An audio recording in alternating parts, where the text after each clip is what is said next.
Yo, what up, y'all? What up, what up, what up, what up? Yo, check this out. I want to talk to y'all. I got to talk to y'all, okay? Now, y'all gonna think I'm crazy, right? Y'all gonna think I'm crazy on this video right here, but I understand. I understand, right? So I just want to put that out up front. I understand. Y'all gonna think I'm crazy because y'all gonna be like, why is this man so excited to be having this conversation right here? And I'm gonna tell y'all. Okay, so check this out. So there's a hashtag Get Real Woke discussion on the winning mentality. Okay, now check me out. It's crazy. Now look, so I'm going to tell you what happened, right? So boom, right? Now I am trying to get my passport, right? So I'm up for my passport renewal. It's time for me to get a new passport, all of that, right? So, you know, if you've been going through the passport thing and you're trying to get a passport, you know right now that the only way you can get a passport is if you make an appointment with the passport center. Right? So that's first, right? You got to make an appointment with the passport center. You got to do all of that. The passport acceptance facility, because me, in my situation, right? My passport has been expired over 5 years. So I had to I have to actually go to the passport acceptance facility to do that. And that's the post office, right? So they're usually the post offices or the clerk's office or like a library. In New York, it's really the post office. So boom, right? Here I go. Let me tell you. So I go online, now mind you, I done got my passport application. I done did all of that, right? So I done filled it out. I done got the money order. I done got the pictures. I done got all my documents together. I done did everything you're supposed to do to go and get this passport. Now, as I'm doing my research and my reading, I realize, okay, I got to make an appointment. Okay, now, I'm frustrated about this. But I go ahead and I look around, try to make the appointment. I see that there's no appointments available in my area, right, until, next month. They're 30 days out. And I'm mad because I got to be in South Africa in May. So I'm mad, right? So I'm like, okay. So I start thinking, I'm like, all right, there's got to be some place where I can walk in. One of these places, I got to be able to walk in and get this passport done. So boom, I go to travel.state.gov. I'm looking up all the different passport facilities, all of that, right? So I find one. I find one that I can walk into. At least that's what it says at travel.state.gov, that I can walk into one in the Bronx, right? They take walk-in appointments. Boom. I get up this morning, 7 o'clock in the morning. I'm up, right? I'm hype. I'm like, yeah, I'm finna go get this passport down. I'm finna walk in. I'm gonna be the first one in there. Boom. Now, mind you, it's brick outside. If you're not from New York, you don't know what brick is. That means it's cold. It's brick outside right now, right? So, boom. Jump in an Uber. It's like, where the passport thing is, 10, 15 minutes from my house. Jump in an Uber. Boom. I get over there, right? Now, pull up. I pull up to the window. I'm the first one to the window. Lady tells me that they only accepting appointments right now. The State Department says that they can only take appointments. They can only process the people that's on the appointment. Blah. I'm hurt. So she gave me a little game. She tell me a little trick that I can do in the appointment booking system through the kiosk, right? So I go do that, right? I go do what she said. Boom. Yo, I had originally booked an appointment for a month out. Boom. Cut back 3 weeks, right? So I was able to get an appointment for next Monday. But me, right? So I was able to get an appointment for next Monday. So I'm feeling pretty good about that, right? I'm feeling pretty good about this. But me, right? I'm already winning, right? Now, mind you, I had an appointment next month, right? But me, right? I now I got an appointment for next Monday, so I done cut off 3 weeks of waiting time to be able to get this passport. Okay, now wait. Now, I asked her, I said, now, if one of these people doesn't show up, right, can I take their slot? She's like, yeah, mind you, the passport acceptance facility process starts at 9 o'clock. They do it till 2 o'clock. So I'm like, okay. So if somebody doesn't show up, or if they don't show up, can I take their spot? She's like, yeah, you can do that. I'll slide you in there, right? I'm like, bet. Tell me why I stood in that passport and I was in that post office the entire 6 hours. Entire 6 hours.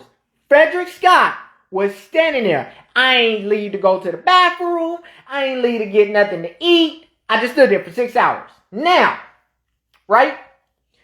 So there's an old adage that says, I'd rather have tried to succeed and failed than never have tried at all, right?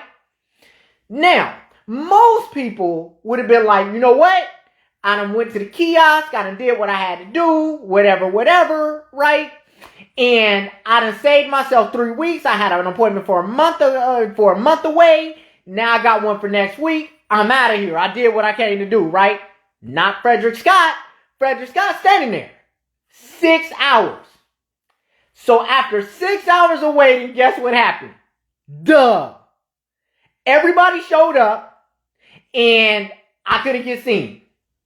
So now most people would think like, okay, so what you telling us this for? You did all that for nothing. You wasted 6 hours. But that's the difference in the mentality that I have compared to the mentality that most people have, right? Here's the thing about it, right? At the end of the day, no matter how you cut this, the fact that I even went down there and tried saved me 3 weeks of time. That is a net difference of 498 hours if you consider the time, the 6 hours that I stood waiting. 498 hours. That's how much time I had already saved, right? So I won the moment I went down there, hollered at that lady, threw my little smile on her or whatever, right? You know what I mean? She gave me the game. I won just for going down there. But me, I want the bonus win. I'm trying to get the bonus win too. Because if I could get mine processed today, I'm taking that, right? It didn't work out. But the thing about it is, right, and this is why, I'm having this discussion with y'all. In life, right, you'd rather have tried to succeed and fail than not have tried at all, right? Most people wouldn't have even tried. Well, if you don't try, right, you 100% sure to get nothing if you don't even try. And granted, every time you try, it's not going to work out the right way for you. Like this time, I tried. I stood there for 6 hours, hoping somebody was going to mess up, and I was going to be able to jump in and process his passport today. It didn't work out. It didn't work out. But more oftentimes than not, I win a lot more than I lose. A lot more. Simply because I'm willing to try. Simply because I'm willing to do what most people won't do. Most people would not have stood there 6 hours hoping for someone to mess up just so they can jump in and get their passport processed today without an appointment. I did. And in most circumstances that I do stuff like that in, right, it works out for me. Now, mind you, I considered a lot of things before I jumped out there, right?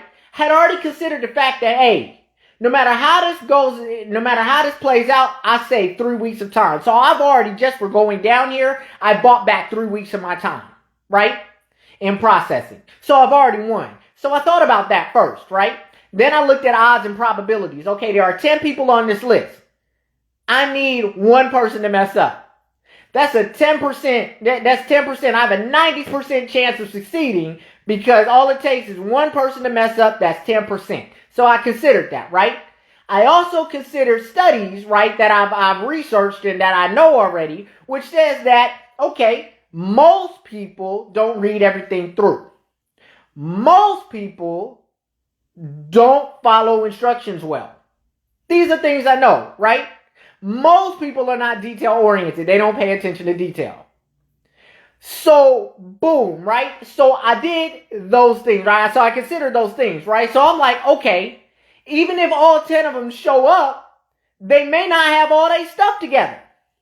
And so if they don't have all their stuff together and they can't get it together in the allotted time frame, then even though they showed up, I'm still going to get their spot. So I felt pretty good about my odds, right?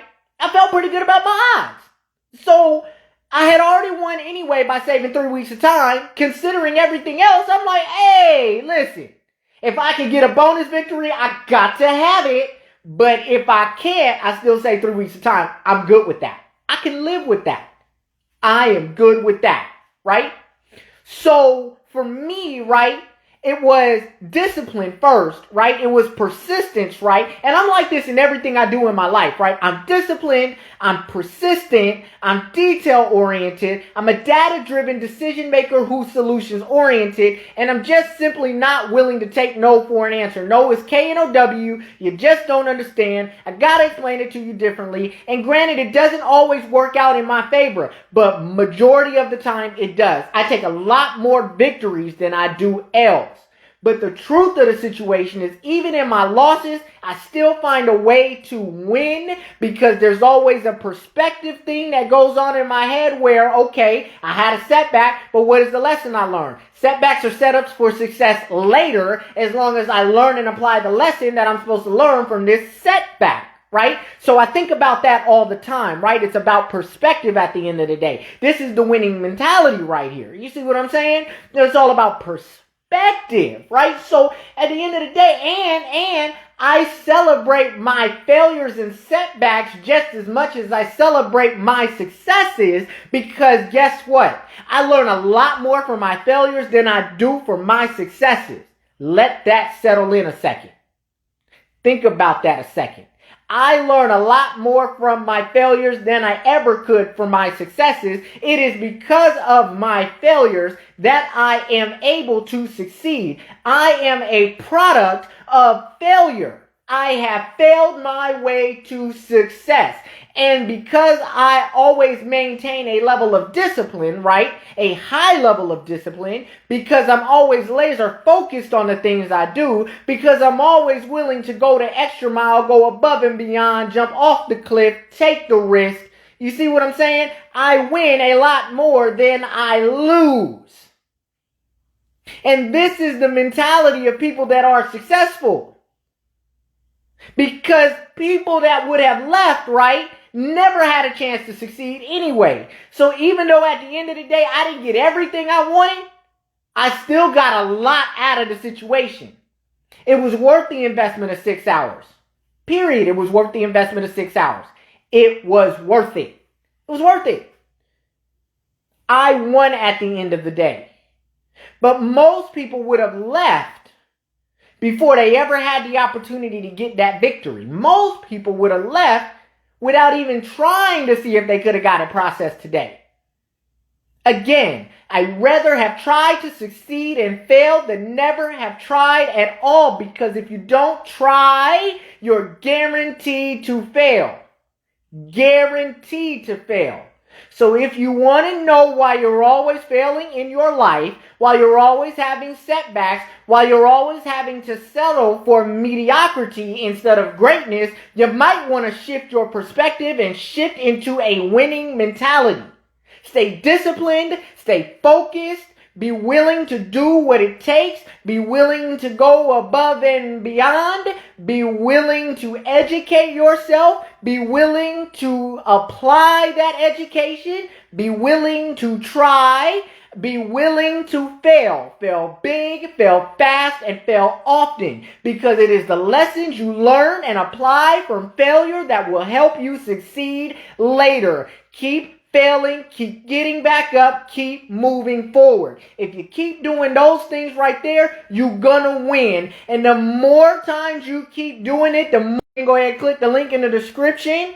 Go and hit the hashtag Get Real Woke Q&A session, fill out the form, and possibly you'll be the person that gets picked to come live with me and ask me questions regarding business development and financial literacy, hashtag for the free. So I'll see you on the next live, or I'll see you on a Q&A session, all right? Yo, as always, I appreciate y'all. Thanks for listening to me, and I'm out of here. Holla at you, baby. Deuces.